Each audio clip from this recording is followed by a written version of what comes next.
Selamat datang di channel Cerita Kehidupan. Sebelum lanjut ke cerita selanjutnya, yuk subscribe dan like, absen dulu di kolom komen ya. Bau karbo rumah sakit masih tertinggal di indera penciuman Hana, sebuah aroma yang kini ia benci lebih dari apapun di dunia ini. Langkah kakinya gontai, menyeret sandal tipis yang terasa seberat timah di atas lantai marmer rumahnya sendiri. Hana baru saja menempuh perjalanan pulang yang sunyi menggunakan taksi daring. Tidak ada jemputan, tidak ada bunga, bahkan tidak ada satupun pesan singkat yang menanyakan keadaannya. Di dalam rahimnya, yang kini terasa kosong dan dingin, seharusnya ada kehidupan yang berdenyut. Namun, takdir berkata lain. Keguguran itu merenggut segalanya dalam semalam. Hana merasa seolah separuh nyawanya ikut terkubur bersama janin yang belum sempat ia sapa namanya. Saat pintu depan terbuka, Hana berharap setidaknya ia akan menemukan kehangatan rumah. Namun, yang ia dapati justru sebaliknya. Cahaya lampu ruang tengah benderang, dan suara musik jazz bertempo cepat mengalun dari pengeras suara mahal yang Hana belikan untuk hadiah ulang tahun suaminya tahun lalu. Aris, suaminya, berdiri di depan cermin besar di ruang tamu. Pria itu tampak gagah, terlalu gagah untuk seseorang yang istrinya baru saja kehilangan anak.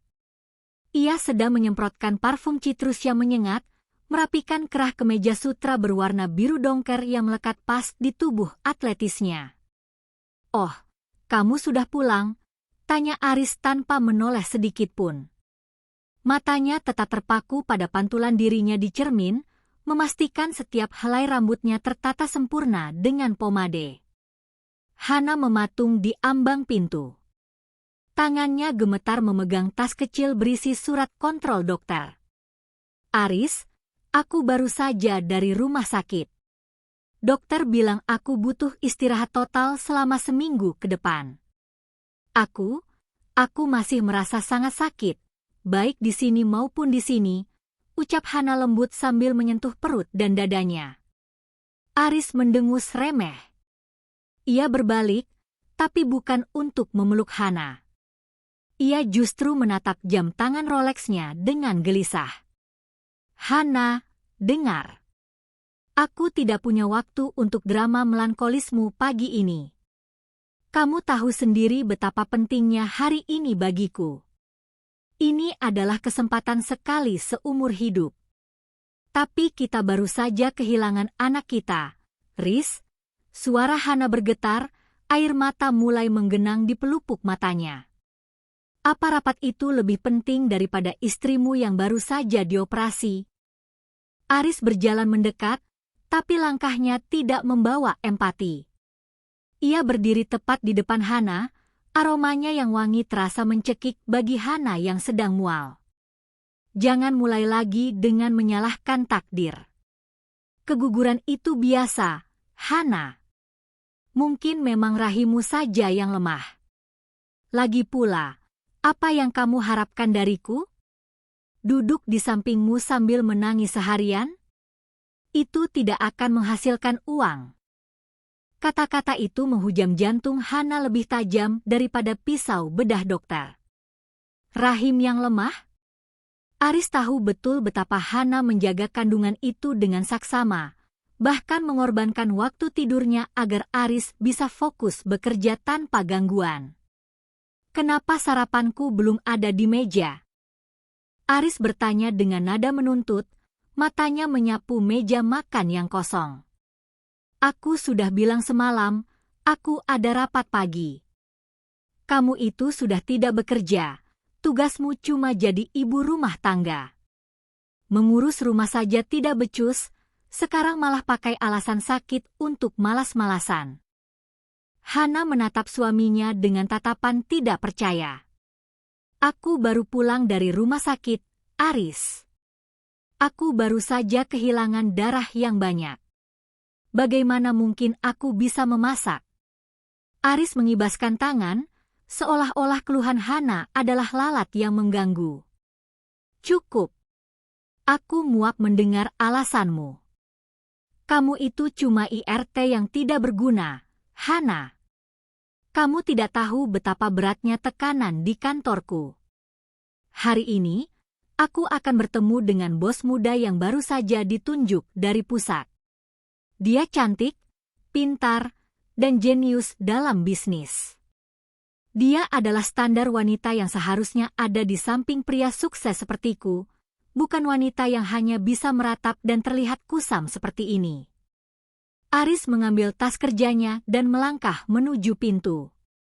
Ia sempat berhenti sejenak, memberikan pandangan jijik pada daster sederhana yang Hana kenakan. Jangan coba-coba meneleponku atau mengganggu rapatku. Aku sedang berusaha menyelamatkan masa depan kita, sementara kamu hanya menjadi beban. Diam saja di rumah, dan pastikan saat aku pulang, rumah ini sudah bersih. Brak. Pintu dibanting dengan keras, meninggalkan kesunyian yang mencekam di ruangan itu. Hana jatuh terduduk di lantai. Air matanya jatuh tanpa suara. Hinaan Aris berputar-putar di kepalanya seperti kaset rusak. IRT tidak berguna. Rahim lemah. Beban. Hana menatap telapak tangannya. Aris tidak tahu. Aris sama sekali tidak tahu bahwa perusahaan tempatnya bekerja, Pradipta Group, adalah milik keluarga Hana. Aris tidak tahu bahwa kenaikan jabatannya yang pesat selama 2 tahun terakhir adalah hasil dari instruksi rahasia Hana kepada Dewan Direksi agar suaminya diberi kesempatan. Selama 3 tahun ini, Hana memilih hidup sederhana. Ia sengaja menyembunyikan identitasnya sebagai pewaris tunggal Pradipta karena ia ingin dicintai sebagai Hana, bukan sebagai pemilik aset triliunan rupiah. Ia ingin membangun rumah tangga yang tulus, di mana suami dan istri saling menguatkan dalam suka dan duka. Namun pagi ini, topeng Aris telah lepas sepenuhnya. Pria yang ia cintai ternyata hanyalah seorang oportunis yang memandang rendah wanita yang dianggapnya tidak berdaya. Hana mengusap air matanya dengan kasar. Rasa sakit di perutnya seolah sirna, digantikan oleh kobaran api dingin yang mulai membakar jiwanya. Ia merangkak bangun, menuju meja kecil di sudut ruangan. Ia mengambil sebuah ponsel cadangan yang selama ini tersimpan di laci terkunci. Ia menekan satu nomor yang sudah lama tidak ia hubungi. "Halo, Pak Yuda?" Suara Hana terdengar dingin, jauh dari kesan lemah yang baru saja ditunjukkan Aris. "Halo? Ibu Hana? Benarkah ini Anda?" Suara di seberang sana terdengar sangat terkejut sekaligus hormat. Yuda adalah orang kepercayaan ayahnya sekaligus CEO operasional di Pradipta Group. "Ya, ini saya. Batalkan semua agenda internal untuk rapat direksi jam 10 pagi ini. Saya sendiri yang akan memimpin rapatnya. Dan Pak Yuda." Hana menjeda kalimatnya, matanya menatap tajam ke arah pintu yang baru saja dilewati Aris. "Ya, Bu." Pastikan manajer pemasaran bernama Aris Dirgantara hadir tepat waktu. Saya ingin dia melihat secara langsung siapa bos muda yang selama ini dia dambakan. Hana menutup telepon. Ia berjalan menuju kamar pribadinya, melewati cermin yang tadi digunakan Aris. Ia menatap pantulannya. Daster itu ia lepaskan, ia buang ke dalam tempat sampah. "Kamu benar, Aris," gumam Hana pada bayangannya sendiri. "Aku memang tidak berguna jika hanya menjadi istrimu. Maka, mari kita lihat bagaimana jadinya jika aku menjadi bosmu." Hana melangkah ke kamar mandi. Ia harus membersihkan diri. Bukan hanya dari sisa-sisa rumah sakit, tapi dari sisa-sisa cinta buta yang selama ini membutakannya. Pembalasan ini bukan hanya tentang dendam, tapi tentang harga diri seorang ibu yang anaknya bahkan tidak ditangisi oleh ayahnya sendiri. Keheningan di dalam kamar itu terasa mencekam, namun bagi Hana, ini adalah keheningan sebelum badai. Rasa sakit di perut bawahnya sesekali masih berdenyut, pengingat kejam bahwa tubuhnya baru saja kehilangan sebuah nyawa. Namun, setiap denyut itu kini tidak lagi memicu tangis, melainkan memperkuat tekadnya. Air mata yang membasahi pipinya beberapa menit lalu telah mengering, meninggalkan jejak kaku yang segera ia basuh dengan air dingin yang menyegarkan. Hana menatap pantulan dirinya di cermin kamar mandi. Wajahnya pucat, matanya sembab, dan rambutnya sedikit berantakan. Inilah sosok yang selama 3 tahun terakhir Aris lihat, seorang istri penurut yang rela mengenakan daster murah, memasak di dapur yang berasap, dan menyambutnya dengan senyum tulus meski ia pulang larut malam. Aris menganggap kesederhanaan ini sebagai kelemahan. Aris menganggap pengabdian ini sebagai ketidakberdayaan. Kamu salah menilai pengorbananku, Aris, bisik Hana pada cermin. Ia melangkah keluar menuju sebuah lemari besar yang terkunci rapat di sudut ruang ganti. Selama ini, Aris dilarang menyentuh lemari ini dengan alasan berisi barang-barang peninggalan orang tua Hana yang terlalu emosional untuk dibuka. Aris, yang selalu menganggap barang lama sebagai sampah, tidak pernah tertarik untuk mengintip isinya. Hana memutar kunci kecil yang ia kalungkan di lehernya. Pintu lemari terbuka, menyingkap jajaran pakaian kutur, tas-tas kulit dari desainer ternama Paris, dan kotak-kotak perhiasan yang harganya bisa membeli 3 unit rumah yang sekarang mereka tempati. Ini adalah identitas aslinya. Identitas sebagai putri tunggal mendiang Bramantio Pradipta, sang raksasa properti dan perbankan. Hana memilih setelan powersuit berwarna putih gading dengan potongan tegas di bagian bahu. Warna putih, simbol kesucian untuk bayinya yang telah tiada, sekaligus simbol kelahiran kembali bagi dirinya sendiri. Ia memulas wajahnya dengan makeup yang berani, eyeliner tajam untuk membingkai matanya yang kini dingin, dan lipstik merah menyala yang menyembunyikan bibirnya yang pucat. Ia tidak lagi terlihat seperti wanita yang baru saja keguguran, ia terlihat seperti badai yang dibalut keanggunan. Sementara itu, di kantor pusat Pradipta Group, Aris Dirgantara berjalan di koridor dengan dagu terangkat. Setiap langkah pantofelnya yang mengkilap seolah mengetuk lantai dengan nada kesombongan. Ia menyapa beberapa rekan kerja dengan senyum yang dipaksakan, namun dalam hatinya, ia merasa berada di level yang berbeda. Pagi, Riz.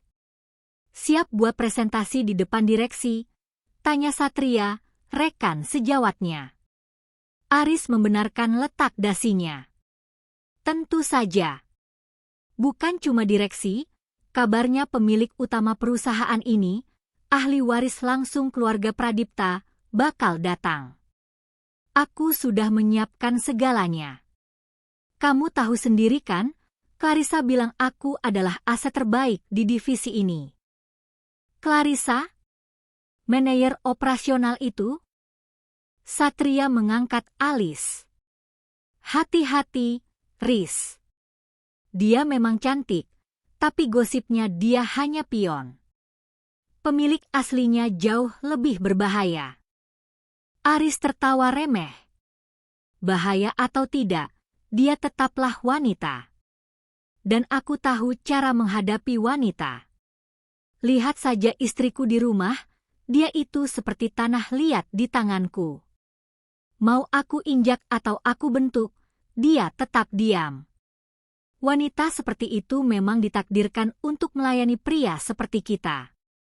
Aris melangkah masuk ke ruang kerjanya, lalu segera mengeluarkan ponselnya. Ada sebuah pesan masuk dari Clarissa, wanita yang selama ini ia puja sebagai bos muda yang sukses. Aris, pastikan bahan presentasimu sempurna. Ibu Pradipta sangat detail. Jika kamu berhasil memikatnya hari ini, jabatan Head of Marketing pasti jadi milikmu. Kita bisa merayakannya malam ini di tempat biasa, oke? Aris tersenyum lebar.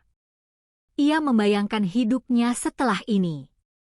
Jika ia bisa membuat pemilik perusahaan terkesan, ia akan meninggalkan rumah kecilnya, meninggalkan Hana yang membosankan, dan mungkin mulai berkencan dengan Clarissa atau wanita sosialita lainnya.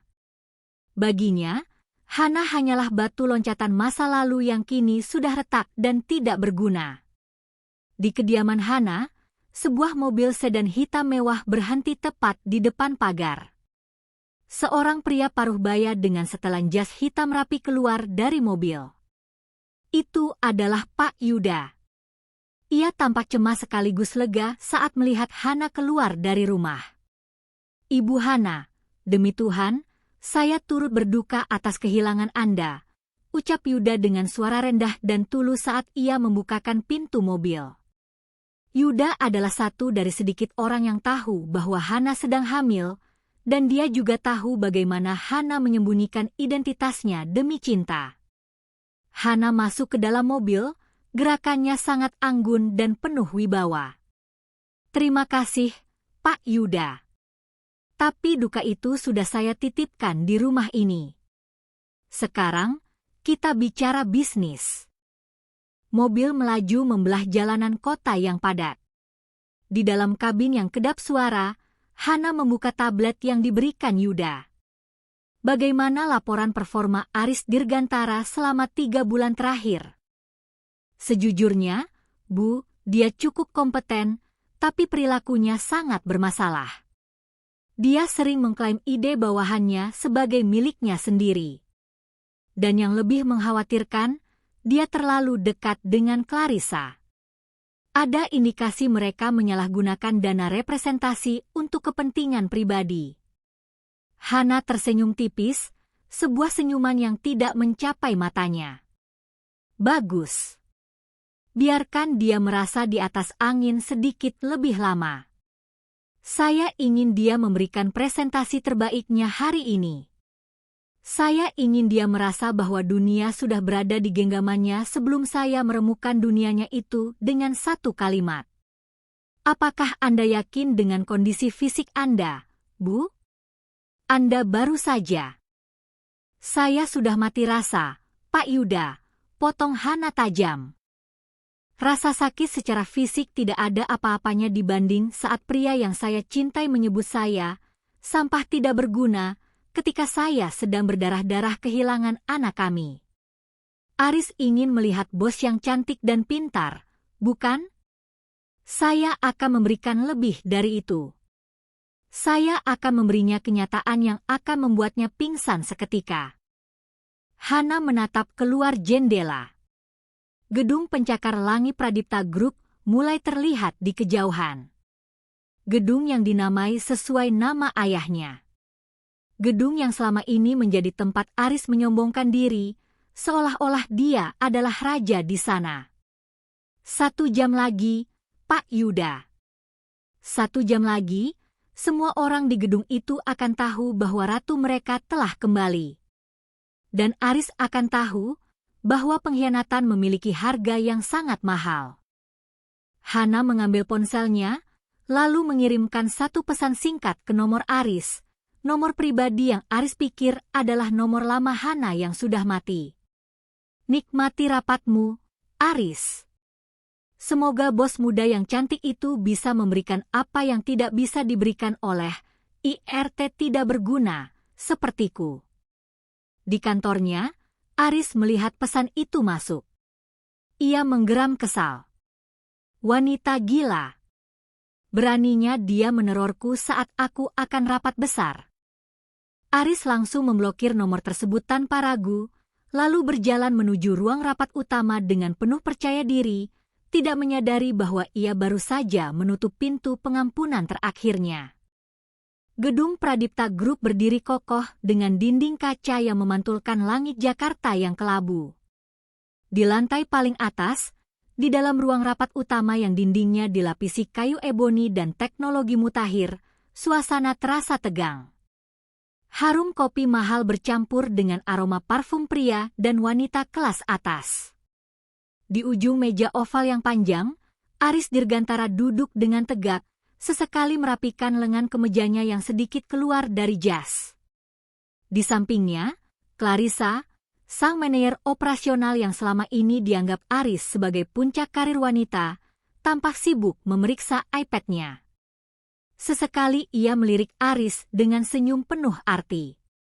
"Ingat, Aris," bisik Clarissa, suaranya pelan namun tajam. Pemilik perusahaan ini adalah sosok yang misterius. Dia jarang tampil, tapi dia punya kendali mutlak. Jika presentasimu tentang ekspansi pasar ini berhasil, aku sudah menyiapkan draft promosimu sebagai kepala divisi. Kamu akan menjadi orang termuda di posisi itu." Aris mengangguk mantap. Kepercayaan dirinya sedang berada di puncak tertinggi. "Jangan khawatir, Clarissa. Aku sudah menguasai setiap angka di sini. Lagi pula, aku sedang dalam suasana hati yang sangat baik. Menyingkirkan gangguan di rumah tadi pagi membuat pikiranku jauh lebih jernih." Aris teringat wajah Hana yang pucat saat ia membentaknya tadi pagi. Ada rasa puas yang aneh saat ia mengingat bagaimana ia merendahkan istrinya. Baginya, Hana adalah masa lalu yang menghambat langkahnya menuju kemewahan. Ia merasa sudah seharusnya ia bersanding dengan wanita seperti Clarissa, atau bahkan sang pemilik perusahaan yang kabarnya masih muda dan sangat kaya. "Semua direksi sudah hadir," bisik sekretaris direksi melalui interkom. Pintu ruang rapat terbuka. Satu persatu anggota dewan direksi masuk dengan wajah serius. Namun, ada sesuatu yang berbeda hari ini. Pak Yuda, sang CEO yang biasanya duduk di kursi utama, justru berdiri di samping kursi tersebut. Kursi itu kosong, menunggu seseorang yang memiliki otoritas tertinggi. Aris berdiri saat gilirannya tiba untuk memulai presentasi. Ia melangkah ke depan layar proyektor besar dengan gaya yang sangat teatrikal. "Selamat pagi, Dewan Direksi yang terhormat," buka Aris dengan suara bariton yang dibuat-buat agar terdengar berwibawa. "Hari ini, saya akan mempresentasikan strategi pemasaran yang akan membawa Pradipta Group melampaui target tahunan dalam waktu kurang dari 6 bulan. Strategi ini saya beri nama The Golden Touch." Selama 30 menit berikutnya, Aris berbicara dengan lancar. Ia sangat pandai bersilat lidah, menggunakan istilah-istilah bisnis yang rumit untuk menutupi beberapa celah dalam datanya. Ia merasa sedang memukau semua orang. Ia bahkan sempat melirik Clarissa yang memberikan jempol kecil di bawah meja. Dan sebagai penutup, lanjut Aris dengan nada dramatis, "Strategi ini membutuhkan dedikasi penuh. Tidak boleh ada gangguan dari hal-hal tidak produktif di luar kantor. Seperti yang sering saya katakan, kesuksesan hanya bisa diraih jika kita memisahkan diri dari elemen-elemen lemah yang hanya menjadi beban." Tepat saat Aris menyelesaikan kalimatnya, pintu ganda ruang rapat terbuka dengan dentuman pelan namun tegas. Langkah kaki yang menggunakan stiletto mahal terdengar menggema di atas lantai marmer. Semua kepala menoleh ke arah pintu. Aris menghentikan kalimatnya, matanya menyipit mencoba mengenali sosok yang masuk. Seorang wanita dengan setelan power suit putih gading masuk. Rambutnya disanggul rapi, menyisakan beberapa helai yang membingkai wajahnya yang sangat cantik namun dingin. Perhiasan berlian yang melingkar di lehernya tampak berkilau terkena lampu ruangan, namun kilau itu kalah tajam dengan tatapan matanya. "Siapa itu? Apa dia tersesat?" gumam Aris setengah berbisik pada Clarissa. Aris merasa kesal karena momen puncaknya diganggu. Namun, ia menyadari sesuatu yang ganjil. Pak Yuda, sang CEO yang disegani, langsung membungkuk hormat sedalam mungkin. "Selamat datang, Ibu Hana Pradipta," ucap Pak Yuda dengan suara lantang yang mengguncang seluruh ruangan. Darah di wajah Aris seolah tersedot habis seketika. Ia terpaku. Nama itu. nama yang sangat ia kenal, tapi dengan marga yang tidak pernah ia sangka. Pradipta? Wanita itu terus melangkah, melewati Aris tanpa menoleh sedikit pun, seolah-olah Aris hanyalah tiang penyangga yang tidak berarti di ruangan itu. Ia berhenti tepat di depan kursi utama. Hana memutar kursi tersebut, lalu duduk dengan keanggunan seorang ratu. Ia menumpukan tangannya di atas meja, lalu menatap Aris yang masih berdiri mematung di depan layar proyektor. "Silakan lanjutkan, Saudara Aris," ucap Hana. Suaranya tenang, namun mengandung wibawa yang membuat suasana ruangan menjadi sangat dingin. "Saya sangat tertarik dengan poin terakhir Anda. Tentang memisahkan diri dari elemen lemah yang hanya menjadi beban. Bisakah Anda jelaskan lebih detail siapa yang Anda maksud?" Aris merasa lututnya lemas. Suara itu, meski kini terdengar begitu berkuasa, adalah suara yang sama dengan wanita yang ia sebut IRT tidak berguna 1 jam yang lalu. "Hana?" Suara Aris tercekat di tenggorokan, nyaris tidak terdengar. Hana tersenyum tipis, sebuah senyuman yang lebih menakutkan daripada kemarahan. "Di ruangan ini, panggil saya Ibu Direktur Utama." "Jadi, Aris, kenapa Anda diam saja? Apa, bos muda yang cantik, ini membuat Anda kehilangan kata-kata?" Seluruh ruangan mendadak sunyi senyap. Clarissa tampak pucat pasi, menyadari bahwa pria yang ia jadikan simpanan baru saja menghina pemilik sah perusahaan tersebut. Aris merasakan keringat dingin mulai membanjiri punggungnya. Dunia yang ia bangun dengan kesombongan dalam hitungan detik mulai runtuh tepat di hadapannya. Keheningan di ruang rapat itu terasa begitu pekat, seolah oksigen telah dihisap keluar dari ruangan. Aris masih berdiri mematung di depan layar proyektor yang masih menampilkan slide terakhirnya. Kata-kata "The Golden Touch" di layar itu kini tampak seperti lelucon pahit yang menertawakan nasibnya. Keringat dingin mulai merembes dari balik kemeja sutranya, membuat jas mahalnya terasa mencekik. Hana menyandarkan punggungnya di kursi kebesaran ayahnya. Ia melipat tangan di depan dada, menatap Aris dengan tatapan yang biasa digunakan seorang ilmuwan saat meneliti mikroba di bawah mikroskop. "Kenapa, Aris? Kamu terlihat seperti baru saja melihat hantu." Suara Hana mengalun rendah, memecah kesunyian. "Bukankah tadi kamu sangat bersemangat? Kamu bilang aku adalah masa depanmu." "Oh, maaf. Maksudku bos muda ini adalah masa depanmu." Aris menelan ludah dengan susah payah. Jakunnya naik turun. "Hana, ini pasti ada kesalahan." "Bagaimana mungkin kamu maksud saya, Ibu?" "Kesalahan?" Hana memotong dengan cepat. Ia melirik ke arah Pak Yuda. "Pak Yuda, apakah ada kesalahan dalam dokumen kepemilikan aset Pradipta Group?" "Tidak ada, Bu," jawab Yuda dengan nada tegas. "Seluruh 70% saham pengendali atas nama Ibu Hana Pradipta. Tidak ada keraguan sedikit pun." Clarissa, yang duduk hanya beberapa kursi dari Hana, tampak gemetar. Ia mencoba menyembunyikan wajahnya di balik layar iPad, namun Hana tidak membiarkannya lolos. "Dan Clarissa, panggil Hana." Clarissa tersentak hingga hampir menjatuhkan perangkatnya. "Kamu tampak sangat akrab dengan manajer pemasaran kita ini. Tadi aku sempat mendengar kabar bahwa kamu sudah menyiapkan draft promosi untuknya? Tanpa persetujuan Dewan Direksi."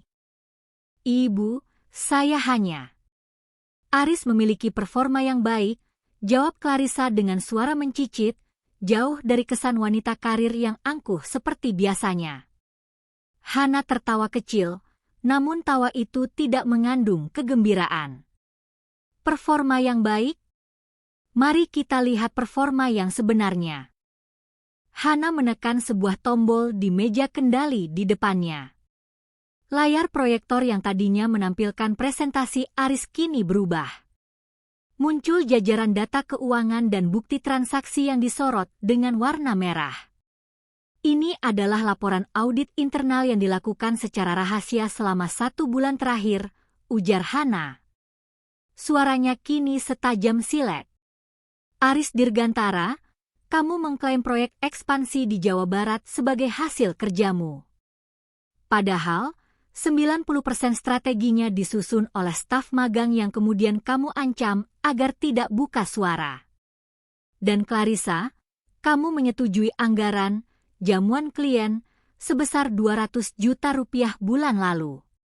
Menariknya, tagihan itu berasal dari toko perhiasan dan hotel mewah di Bali. Apakah klien kita sekarang lebih suka rapat di dalam butik perhiasan? Seluruh direksi mulai berbisik-bisik. Suasana yang tadinya formal kini berubah menjadi penuh kecaman. Aris merasa bumi di bawah kakinya mulai berguncang. Ia menatap Hana, mencoba mencari sisa-sisa kasih sayang di mata wanita itu, namun yang ia temukan hanyalah gurun es yang luas.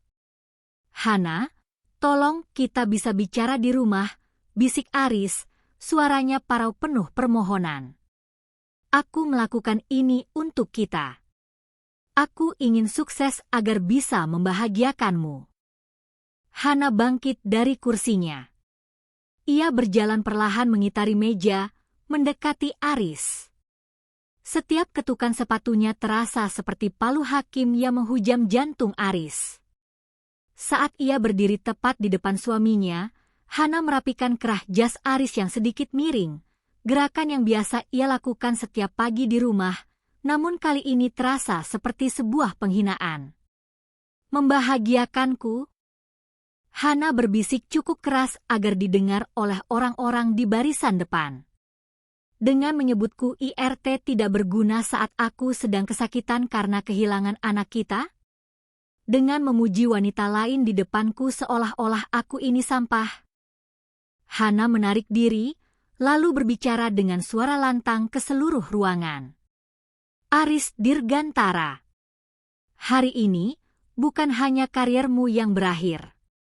Kamu menganggap remeh wanita yang ada di rumahmu karena dia tidak memakai perhiasan.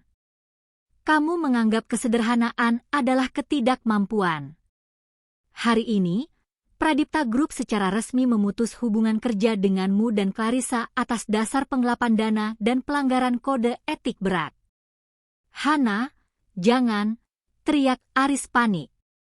Aku punya cicilan, aku punya reputasi. Kamu tidak punya apa-apa lagi, Aris, jawab Hana dingin. Rumah yang kita tempati? Itu atas nama Yayasan Keluarga Pradipta. Mobil yang kamu kendarai? Itu aset kantor. Bahkan jas yang kamu pakai itu, kemungkinan besar dibeli dengan uang yang kamu curi dari perusahaanku.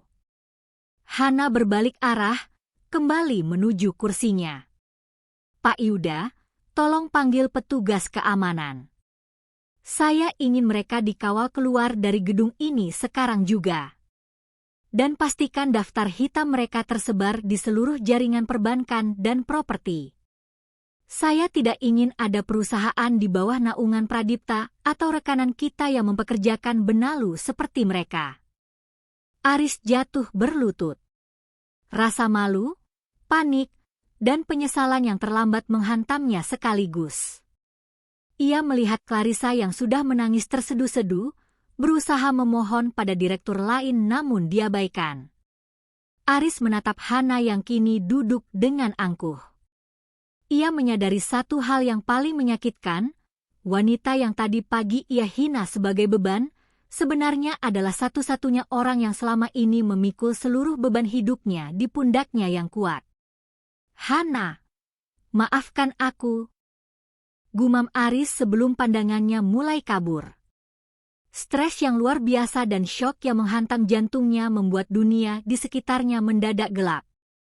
Dunia di mata Aris berputar. Suara bisik-bisik di ruang rapat itu kini terdengar seperti dengungan ribuan lebah yang menyerang kepalanya. Ia menatap Hana, tapi wajah istrinya kini tampak kabur, tertutup oleh silau lampu kristal di langit-langit ruangan yang seolah-olah menghakimi setiap langkah salah yang ia ambil. Hana, ini tidak mungkin. Suara Aris melemah. Ia merasakan dadanya sesak, seolah ada beban ribuan ton yang menekan paru-parunya. Hana tidak bergeming.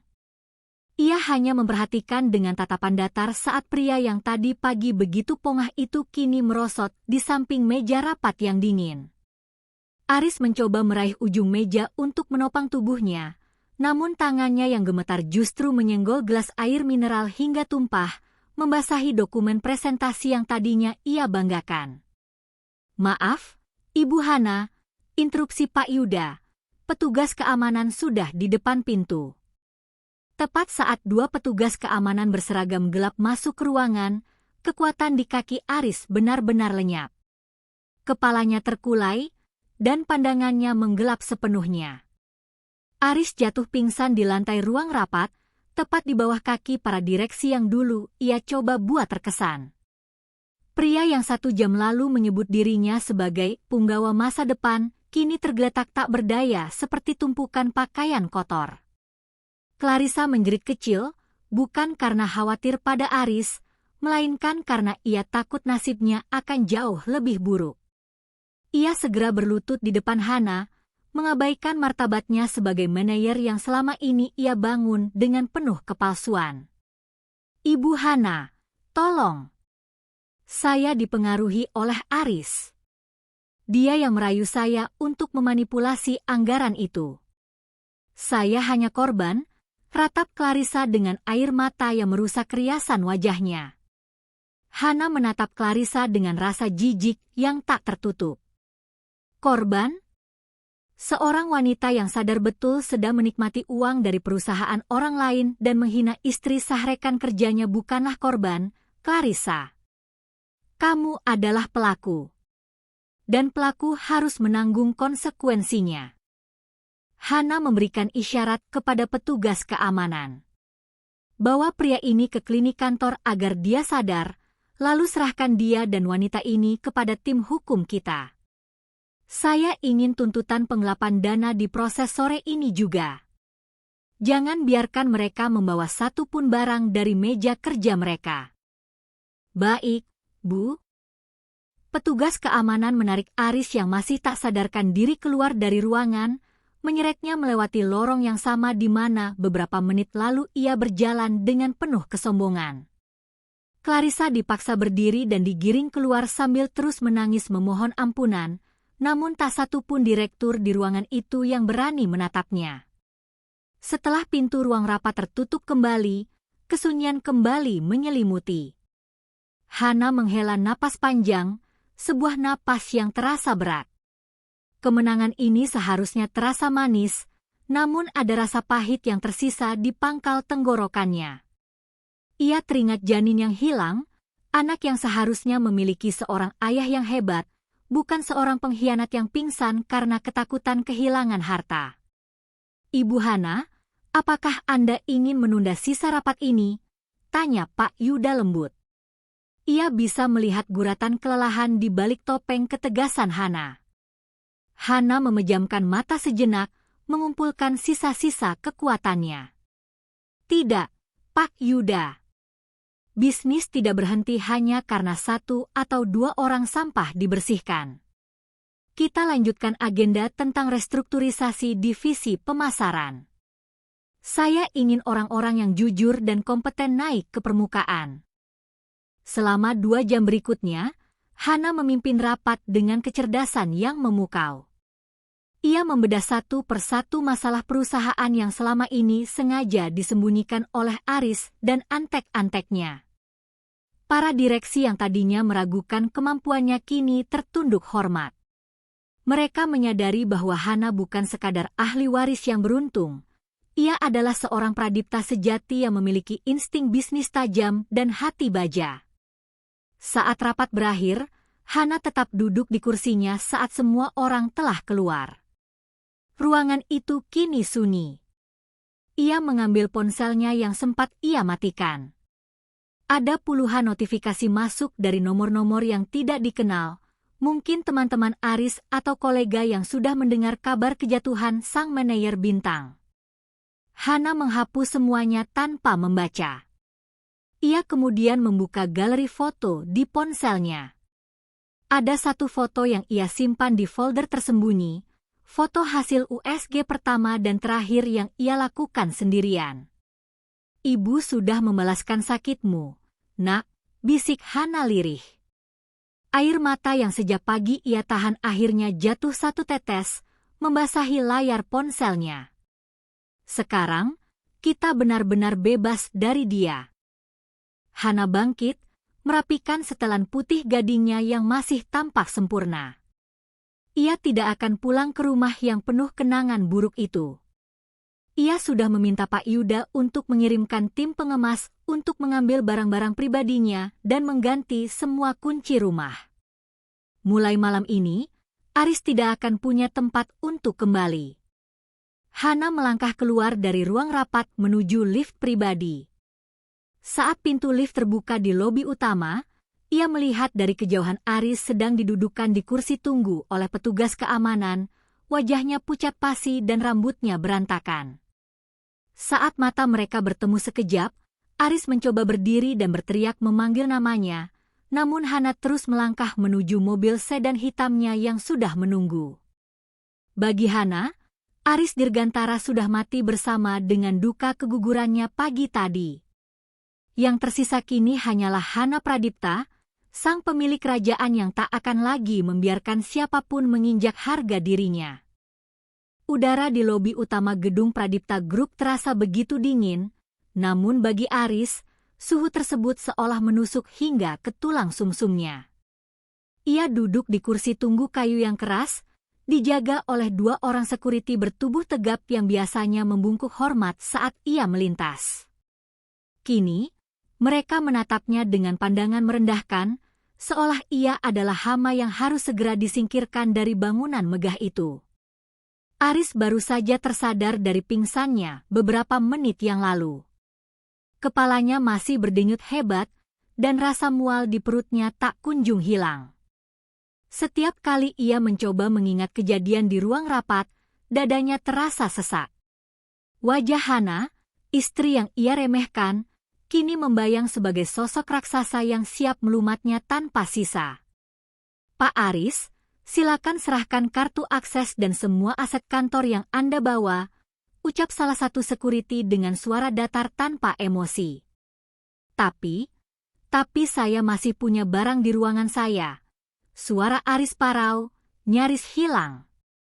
Barang-barang Anda sudah dikemas oleh tim kebersihan dan akan dikirimkan ke alamat rumah Anda sore ini. Anda dilarang masuk kembali ke area kantor. Aris merogoh saku jasnya dengan tangan gemetar.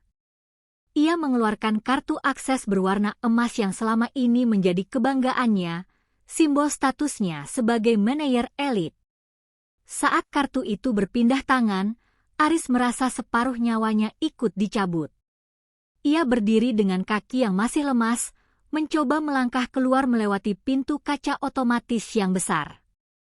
Di luar, matahari Jakarta bersinar terik, namun Aris merasa seolah ia sedang berjalan di tengah badai salju. Ia merogoh saku celananya, mencari kunci mobil BMW kantor yang biasa ia parkir di slot khusus. Namun, ia teringat kata-kata Hana, mobil itu aset kantor. Ia mencoba memesan taksi daring, namun saat membuka aplikasi di ponselnya, sebuah notifikasi mengejutkan muncul. Semua kartu kreditnya yang terhubung dengan akun perusahaan telah diblokir. Bahkan rekening pribadinya, yang sebagian besar berisi uang tunjangan dari Pradipta Group, sedang berada di bawah pengawasan tim hukum karena dugaan penggelapan. Hana, kamu tidak boleh melakukan ini padaku, gumamnya frustrasi. Dengan sisa-sisa tenaga dan uang tunai seadanya di dompet, Aris berhasil sampai ke rumah mereka di pinggiran kota. Rumah minimalis yang nyaman, tempat yang pagi tadi ia tinggalkan dengan makian kepada istrinya. Ia berharap bisa masuk, mandi, dan memikirkan strategi untuk membujuk Hana kembali. Ia yakin Hana masih mencintainya. Hana hanyalah sedang marah. Namun, saat ia sampai di depan pagar, langkahnya terhenti. Semua kunci gembok telah diganti dengan sistem keamanan digital yang baru. Di teras rumah, berderet 10 kotak kardus besar yang dilabeli dengan namanya. Aris mencoba menekan kode akses pintu, namun suara alarm kecil berbunyi, menandakan kode itu salah. Ia mencoba menggedor pintu. Hana! Hana, buka pintunya. Aku tahu kamu di dalam. Kita perlu bicara, sayang. Aku minta maaf. Tidak ada jawaban. Sunyi. Seorang pria bersetelan rapi yang bukan Pak Yuda keluar dari rumah tetangga, didampingi oleh 2 orang petugas kepolisian. Saudara Aris Dirgantara. Aris menoleh dengan wajah pucat. Ya, saya sendiri. Siapa Anda? Saya pengacara dari keluarga Pradipta. Saya di sini untuk menyerahkan surat perintah pengosongan rumah. Rumah ini adalah milik Yayasan Pradipta, dan sesuai instruksi klien kami, izin tinggal Anda telah dicabut per hari ini atas dasar pelanggaran kontrak perkawinan dan penyalahgunaan fasilitas. Petugas polisi itu melangkah maju. Kami minta Anda segera meninggalkan area ini dengan barang-barang Anda. Jika tidak, kami terpaksa mengamankan Anda karena masuk tanpa izin. Dunia Aris runtuh untuk kesekian kalinya hari itu. Ia duduk bersimpuh di samping kardus-kardus berisi pakaian dan barang pribadinya di pinggir jalan. Tetangga-tetangga yang biasanya memuji kesuksesannya kini mulai mengintip dari balik tirai, berbisik-bisik menyaksikan kehancurannya. Aris membuka salah satu kardus dengan kasar. Di dalamnya, ia menemukan foto pernikahannya dengan Hana. Dalam foto itu, Hana tersenyum sangat tulus, sementara ia, Aris, tampak bangga dengan setelan jas mahal yang dibayar oleh uang tabungan Hana. Tiba-tiba, ponselnya bergetar. Sebuah pesan dari Clarissa masuk. Aris, kamu bajingan. Gara-gara kamu, aku kehilangan segalanya. Tim hukum Ibu Hana sudah mengirimkan berkas tuntutan ke rumahku. Jangan pernah hubungi aku lagi. Kamu itu cuma parasit yang menghancurkan karierku. Aris melempar ponselnya ke aspal hingga layarnya retak. Ia tertawa gila di tengah keputusasaannya. Pagi tadi ia merasa seperti raja dunia, menghina istrinya yang sedang berduka karena keguguran, menyebutnya tidak berguna dan hanya beban. Kini, ia menyadari bahwa satu-satunya yang benar-benar tidak berguna dan menjadi beban adalah dirinya sendiri. Ia menatap langit yang mulai jingga. Ia tidak punya rumah, tidak punya pekerjaan, tidak punya mobil, dan yang paling menyakitkan, ia tidak lagi punya Hana, satu-satunya wanita yang mencintainya dengan tulus tanpa memandang harta, sebelum ia sendiri yang menghancurkan ketulusan itu dengan kesombongannya. Hana, maafkan aku. Isaknya di trotoar, di antara tumpukan kardus yang kini menjadi seluruh harta bendanya. Namun, angin sore hanya membawa suaranya pergi tanpa balasan. Hana telah benar-benar menutup pintu hatinya, dan Aris baru saja memulai nerakanya di dunia. 3 minggu telah berlalu sejak badai di ruang rapat Pradipta Group. Bagi Hana, waktu seolah berjalan dalam 2 dimensi yang berbeda. Secara fisik, ia masih merasakan pemulihan pasca keguguran yang menguras energi, namun secara mental, ia merasa lebih hidup dan tajam dari sebelumnya. Ia tidak lagi tinggal di rumah penuh kenangan pahit itu. Hana kini menempati Gria Tawang di pusat kota, sebuah hunian minimalis dengan pemandangan cakrawala Jakarta yang tak berujung, simbol kebebasan barunya. Pagi itu, Hana berdiri di depan cermin besar, mengenakan gaun sutra berwarna biru safir. Hari ini adalah peluncuran Lentera Pradipta, sebuah yayasan perlindungan ibu dan anak yang ia dirikan sebagai bentuk dedikasi untuk janinnya yang telah tiada. Ia ingin mengubah rasa sakitnya menjadi sesuatu yang berguna bagi orang lain, kontras dengan Aris yang hanya memikirkan keuntungan pribadi. Ibu Hana, semua persiapan di hotel sudah selesai, lapor Pak Yuda melalui panggilan video. Para investor dan awak media sudah mulai berdatangan. Namun, ada satu hal. Hana menaikkan sebelah alisnya. Aris. Benar, Bu. Dia terlihat di sekitar area parkir hotel sejak subuh. Penampilannya sangat memprihatinkan. Keamanan sudah saya instruksikan untuk bersiaga, tapi dia terus berteriak ingin bertemu Anda. Hana terdiam sejenak. Ia menatap pantulan dirinya. Tidak ada lagi ketakutan di matanya. Biarkan dia. Jika dia mencoba masuk ke aula, pastikan dia tidak merusak acara.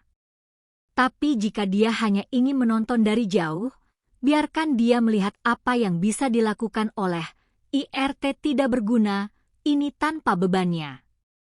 Di area parkir bawah tanah Hotel Grand Hyatt, Aris bersandar di sebuah pilar beton. Jas yang ia kenakan tampak kusut dan kusam, seolah tidak pernah dicuci selama berhari-hari. Rambutnya yang dulu selalu rapi dengan pomade mahal kini mencuat tak beraturan. Matanya cekung, menunjukkan kurangnya tidur dan tekanan batin yang luar biasa. Ia benar-benar hancur. Tidak ada perusahaan yang mau menerimanya setelah kabar penggelapan dana di Pradipta Group tersebar luas. Teman-temannya menghilang satu persatu. Clarissa bahkan sudah mengganti nomor telepon dan kabarnya melarikan diri ke luar kota untuk menghindari tuntutan hukum. Aku harus bicara dengan Hana, gumam Aris dengan suara parau. Dia pasti masih punya hati. Dia hanya sedang menghukumku. Jika aku bersujud di depannya, dia pasti akan luluh. Aris melihat iring-iringan mobil mewah tiba di lobi. Saat pintu sedan hitam terbuka, ia melihat Hana keluar. Wanita itu tampak begitu bersinar, begitu berwibawa. Setiap langkah Hana di atas karpet merah disambut dengan kilatan lampu kamera dan tundukan hormat dari para pengusaha ternama. Aris mencoba berlari mendekat. Hana! Hana, lihat aku! Teriaknya histeris. Namun, sebelum ia bisa mencapai undakan tangga, 4 petugas keamanan bertubuh besar langsung menghadangnya. Mereka tidak memukulnya, mereka hanya membentuk barikade yang tak tertembus, mengisolasi Aris di sudut yang gelap dan kotor. Lepaskan aku! Itu istriku. Hana, ini aku, Aris. Hana sempat berhenti sejenak di ambang pintu masuk. Ia menoleh ke arah sumber suara. Matanya menangkap sosok Aris yang sedang meronta-ronta di kejauhan.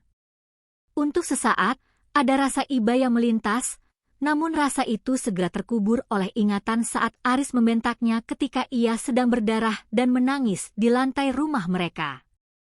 Hana tidak membalas sapaannya.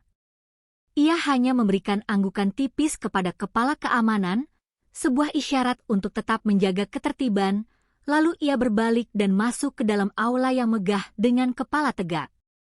Di dalam, Hana naik ke atas panggung di bawah sorotan lampu yang terang. Selamat siang semuanya, suaranya menggema penuh percaya diri. Hari ini bukan tentang saya. Hari ini adalah tentang setiap wanita yang pernah direndahkan, setiap ibu yang pernah merasa tak berdaya, dan setiap anak yang berhak mendapatkan masa depan yang layak. Di luar, di kegelapan parkiran, Aris jatuh terduduk di atas aspal yang panas. Ia mendengar suara Hana dari pengeras suara yang dipasang di area luar hotel. Suara yang dulu selalu menyambutnya dengan lembut setiap pulang kerja, kini terdengar begitu jauh dan tak terjangkau. Ia menyadari bahwa ia bukan lagi bagian dari hidup Hana. Ia bukan lagi pemeran utama dalam cerita wanita itu.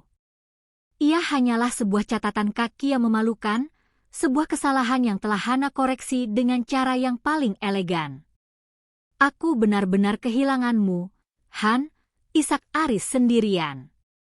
Penyesalan itu datang seperti air bah, namun di balik pintu aula yang tertutup rapat, Hana Pradipta baru saja memulai babak baru hidupnya yang jauh lebih gemilang tanpa bayang-bayang pria yang tak pernah menghargainya. Putus asa adalah bahan bakar yang berbahaya. Bagi Aris Dirgantara, setelah seminggu hidup berpindah-pindah dari satu hotel melati ke kontrakan sempit di pinggiran Jakarta, rasa malunya telah bermutasi menjadi kemarahan yang tidak masuk akal. Di kepalanya yang kini kacau, ia mulai membangun narasi baru, bahwa ia adalah korban pencitraan Hana. Ia merasa berhak atas sebagian kekayaan Pradipta Group karena ia telah mengabdi sebagai suami selama 3 tahun. Dengan sisa uang tabungan di rekening rahasia yang gagal dilacak tim audit Hana, Aris menyewa seorang pengacara klasteri yang haus publikasi bernama pengacara-pengacara gila hormat, Hotman Abal-Abal. Mereka menyusun rencana nekat, menuntut harta gonogini dan tunjangan seumur hidup dengan dalih bahwa Aris telah memberikan kontribusi mental bagi stabilitas emosional Hana selama pernikahan. Tenang saja, Pak Aris, ujar pengacara itu sambil mengisap cerutu murah di kantornya yang pengap. Wanita seperti Hana Pradipta paling takut dengan skandal. Kita giring opini bahwa dia adalah istri diktator yang membuang suaminya setelah sukses. Kita tekan dia di pengadilan agama dan perdata sekaligus.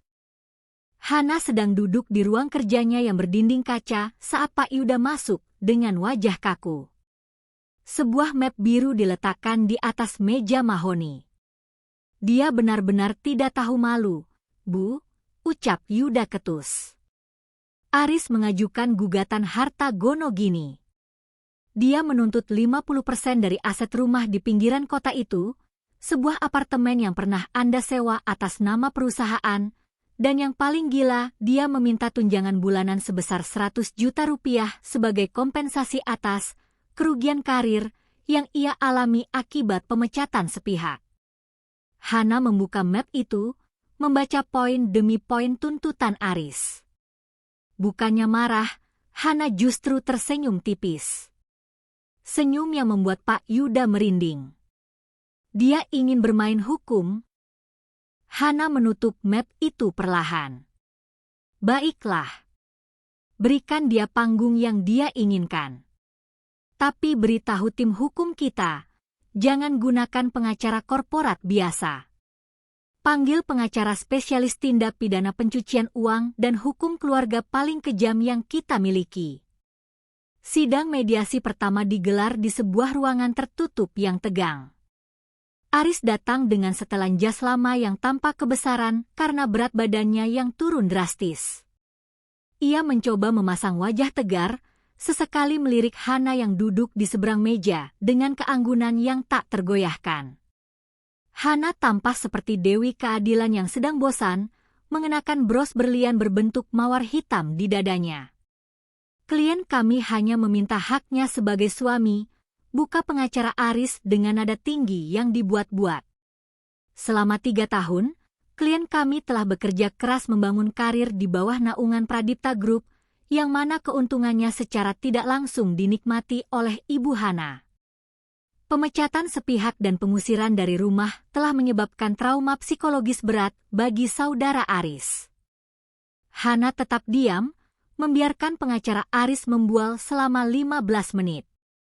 Setelah suasana sedikit tenang, pengacara Hana, seorang wanita paruh baya dengan tatapan mata setajam elang, berdiri. Terima kasih atas dongengnya, ucap pengacara Hana tenang. Sekarang, mari kita bicara tentang fakta. Saudara Aris menuntut harta gonogini? Mari kita mulai dengan inventarisasi. pengacara itu membuka sebuah koper dan mengeluarkan tumpukan dokumen tebal. Selama 3 tahun pernikahan, total pendapatan resmi Aris Dirgantara adalah sekitar 1,2 miliar rupiah. Namun, catatan pengeluaran pribadinya, termasuk hadiah untuk wanita bernama Clarissa, taruhan bola daring, dan cicilan barang mewah yang tidak diketahui Ibu Hana, mencapai 3,4 miliar rupiah. Aris mulai berkeringat. Itu urusan pribadi. Tentu, lanjut pengacara Hana. Masalahnya, selisih 2,2 miliar itu berasal dari dana taktis perusahaan yang Anda manipulasi. Kami memiliki bukti transfer, saksi dari bagian keuangan yang Anda ancam, dan rekaman percakapan Anda dengan Clarissa tentang cara mencuci uang tersebut melalui rekening pihak ketiga. Hana akhirnya angkat bicara, suaranya lembut namun memenuhi ruangan. Aris, aku awalnya ingin membiarkanmu pergi hanya dengan rasa malu. Tapi karena kamu menyeretku ke sini, aku memutuskan untuk tidak setengah-setengah. Hana mencondongkan tubuhnya ke depan. Gugatan gonoginimu ditolak secara hukum karena ada perjanjian pranikah yang pernah kamu tanda tangani tanpa membacanya. Kamu terlalu sibuk merayakan posisi manajermu saat itu. Ingat? Dan sekarang, kami mengajukan gugatan balik atas penggelapan dana dan penipuan dalam rumah tangga. Hana, tolong. Suara Aris mencicit. Berapa harga yang kamu minta tadi? 100 juta per bulan. Hana terkekeh pelan. Mulai besok, kamu akan butuh uang itu untuk membayar pengacara pidana, karena kepolisian sudah menerbitkan surat perintah penyidikan. Kamu tidak akan mendapatkan harta, Aris. Kamu akan mendapatkan sel penjara. Aris menatap pengacaranya, namun pria itu justru sibuk membereskan tasnya, menyadari bahwa kasus ini adalah misi bunuh diri. Aris menoleh ke arah Hana, namun istrinya sudah berdiri dan berjalan menuju pintu. Oh, satu lagi, Hana berhenti di ambang pintu tanpa menoleh. Biaya persalinan dan pemakaman anak kita yang kamu sebut, beban, itu, aku sudah melunasinya. Anggap saja itu hadiah perpisahan terakhir dariku. Sisanya, silakan selesaikan dengan hukum. Pintu tertutup dengan suara klik yang final. Aris tertunduk lesu di kursi kayu yang keras, menyadari bahwa setiap kata yang ia ucapkan untuk menyakiti Hana di masa lalu, kini kembali kepadanya sebagai jeruji besi yang siap mengurungnya dalam penyesalan abadi. Dunia Aris kini terbatas pada 4 sudut tembok beton kusam yang lembab. Aroma parfum citrus mahal yang dulu menjadi kebanggaannya telah digantikan oleh bau apa keringat dan pembersih lantai murahan. Tidak ada lagi jas sutra, tidak ada lagi sepatu pantofel mengkilap.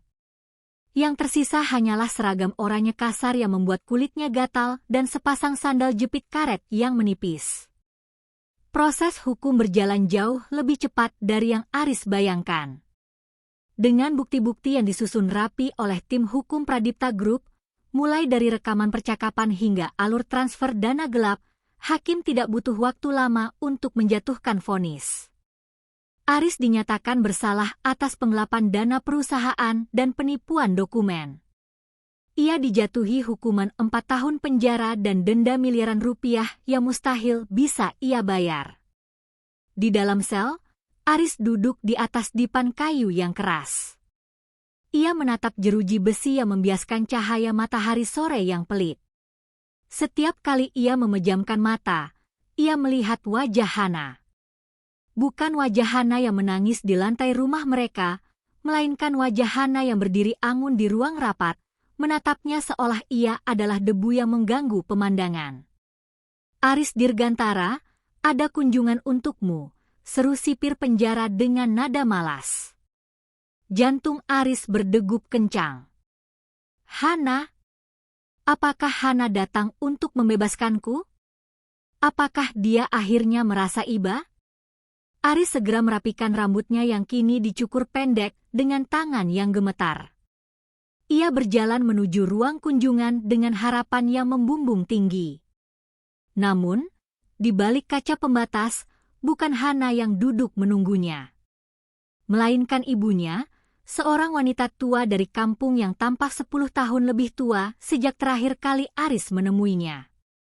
Ibunya menangis sesenggukan, memegang gagang telepon dengan tangan yang berkeriput. "Kenapa kamu jadi begini, Nak?" Suara ibunya parau dari balik interkom. "Hana." Hana mengirimkan uang ke desa. Dia bilang itu untuk biaya pengobatan ibu dan tabungan masa tua. Dia juga bilang, jangan pernah mencari dia lagi. Aris tertegun. Genggamannya pada gagang telepon melemah. Hana masih memikirkan ibunya? Bahkan setelah semua penghinaan yang ia lontarkan, Hana masih menunjukkan kemuliaan hati yang tidak pernah ia miliki. Dia sukses sekarang, Riz, lanjut ibunya sambil menyeka air mata. Ibu lihat di televisi di balai desa. Dia memenangkan penghargaan pengusaha wanita terbaik tingkat internasional. Dia terlihat sangat cantik, tapi matanya terlihat sangat sedih saat wartawan bertanya tentang keluarganya. Aris hanya bisa menunduk. Rasa malu itu kini lebih menyiksa daripada dinginnya lantai penjara. Ia teringat kata-katanya sendiri, "Kamu itu cuma IRT yang tidak berguna." Ternyata, wanita tidak berguna itu adalah malaikat pelindung keluarganya, sementara ia yang merasa paling berguna hanyalah parasit yang hampir menghancurkan segalanya. Sementara itu, di Zurich, Swiss, salju turun dengan lembut di luar jendela gedung World Economic Forum. Hana Pradipta berdiri di atas podium, menerima plakat kristal sebagai Visionary Leader of the Year. Ia mengenakan gaun bludru hitam yang elegan dengan bros mawar hitam yang tetap menjadi ciri khasnya, pengingat akan anak yang tak pernah ia timang. Tepuk tangan bergemuruh di seluruh aula. Hana tersenyum, namun senyum itu hanya sampai di bibirnya, tidak mencapai matanya yang tetap terlihat waspada dan dingin. Kesuksesan sejati, ucap Hana dalam pidatonya yang disiarkan ke seluruh dunia, bukanlah tentang berapa banyak harta yang kita kumpulkan, melainkan tentang bagaimana kita bangkit dari pengkhianatan orang-orang yang paling kita percayai. Kekuatan seorang wanita tidak terletak pada kepatuhannya, tetapi pada keberaniannya untuk berkata, cukup, saat harga dirinya diinjak. Setelah acara berakhir, Hana duduk di kursi belakang limusinnya, menatap kerlap-kerlip lampu kota Zurich. Pak Yuda, yang setia mendampinginya, menyerahkan sebuah tablet. "Laporan dari Jakarta, Bu," ucap Yuda pelan. Aris sudah menjalani bulannya yang ketiga di penjara. Ibunya sudah menerima bantuan bulanan dari yayasan Anda tanpa tahu itu berasal dari Anda secara pribadi. Clarissa, kabarnya dia bekerja sebagai pelayan di sebuah kedai kopi kecil di pelosok, mencoba melunasi utang-utangnya. Hana mengangguk pelan. Ia tidak merasakan kepuasan dendam yang meluap-luap. Yang ia rasakan hanyalah kekosongan yang damai. "Biarkan saja, Pak Yuda. Masa lalu biarlah terkunci di sana," ujar Hana sambil menatap cincin pernikahan yang sudah lama ia lepas, namun bekasnya masih ada di jarinya. "Malam ini, saya ingin makan malam sendirian. Saya ingin merayakan kebebasan saya yang sesungguhnya." Mobil melaju membelah salju. Hana menutup matanya sejenak. Ia bukan lagi istri yang terabaikan, bukan lagi korban keguguran yang malang. Ia adalah Hana Pradipta, wanita yang berhasil membangun kerajaannya sendiri dari puing-puing hati yang hancur. Dan di penjara yang jauh, Aris Dirgantara baru saja menyadari bahwa penjara yang sesungguhnya bukanlah yang terbuat dari besi, melainkan penyesalan yang tak akan pernah menemukan jalan pulang. 4 tahun berlalu seperti musim gugur yang panjang bagi Aris Dirgantara. Hari ini, pintu besi besar penjara itu terbuka dengan derit yang memilukan, melepaskannya kembali ke dunia yang sudah tidak lagi ia kenali. Penampilannya jauh berbeda, tubuhnya kurus kering, kulitnya kusam, dan rambutnya mulai memutih di beberapa bagian meski usianya belum genap 40 tahun. Di tangannya hanya ada sebuah kantong plastik berisi pakaian lama yang sudah terasa longgar dan sisa uang denda yang ia bayar dengan menjual seluruh harta warisan orang tuanya di desa. Aris melangkah di trotoar Jakarta yang panas, merasa seperti hantu yang bergentayangan di tengah keramaian. Ia tidak punya tujuan.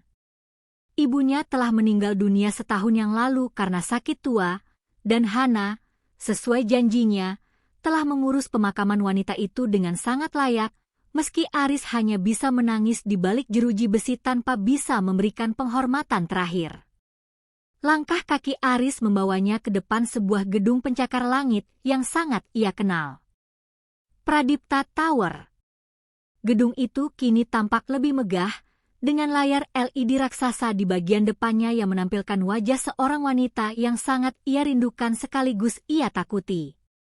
Hana Pradipta. Di layar itu, Hana sedang memotong pita peresmian rumah sakit khusus ibu dan anak yang ke-10 di bawah yayasannya. Ia tampak begitu tenang, begitu berwibawa, dan kecantikannya kini memancarkan kedewasaan yang tak tergoyahkan. Tidak ada lagi jejak duka di matanya. Hana telah sepenuhnya sembuh, sementara Aris baru saja mulai merasakan luka yang membusuk. "Permisi, Pak, dilarang berhenti di depan pintu masuk kalau tidak ada kepentingan," tegur seorang petugas keamanan muda. Seragamnya baru, wajahnya bersih, mengingatkan Aris pada dirinya sendiri 10 tahun yang lalu. Aris menunduk. Saya hanya ingin melihat sebentar." Tiba-tiba, deretan mobil hitam mewah mulai keluar dari lobi gedung. Aris mematung. Di mobil kedua, kaca jendela belakang sedikit terbuka. Aris menahan napas.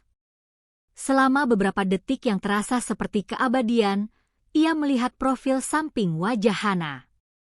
Wanita itu sedang berbicara di telepon, ekspresinya serius namun anggun. Hana sempat menoleh ke arah jendela, matanya menyapu kerumunan orang di trotoar. Tatapannya sempat melewati Aris. Namun, tidak ada kilatan pengenalan di mata itu. Tidak ada amarah, tidak ada dendam, apalagi cinta. Bagi Hana, sosok pria kusam di pinggir jalan itu hanyalah orang asing, bagian dari kebisingan kota yang tidak berarti. Hana telah benar-benar melupakannya. Mobil itu melaju pergi, menghilang di balik kepadatan lalu lintas Jakarta, membawa pergi seluruh sisa harapan Aris.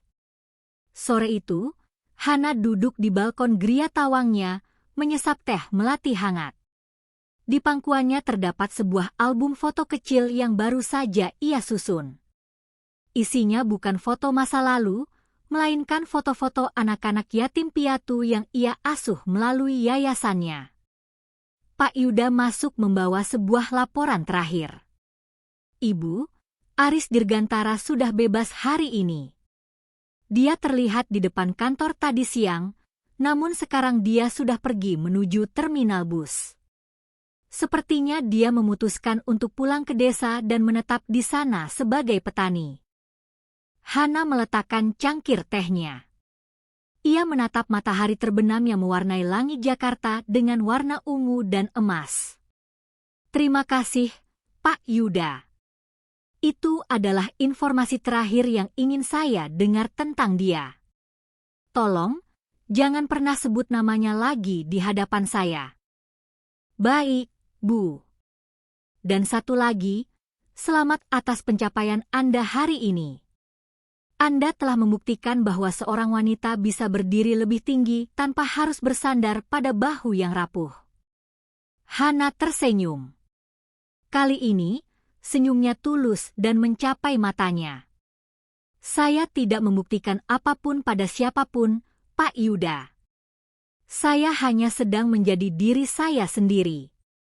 Ternyata, menjadi IRT yang tidak berguna, menurut versi dia adalah titik balik terbaik dalam hidup saya. Hana bangkit dari kursinya, berjalan menuju pembatas balkon.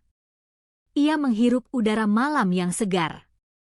Di jarinya, kini melingkar sebuah cincin baru, bukan cincin pernikahan, melainkan cincin permata safir yang ia beli dengan hasil kerja kerasnya sendiri.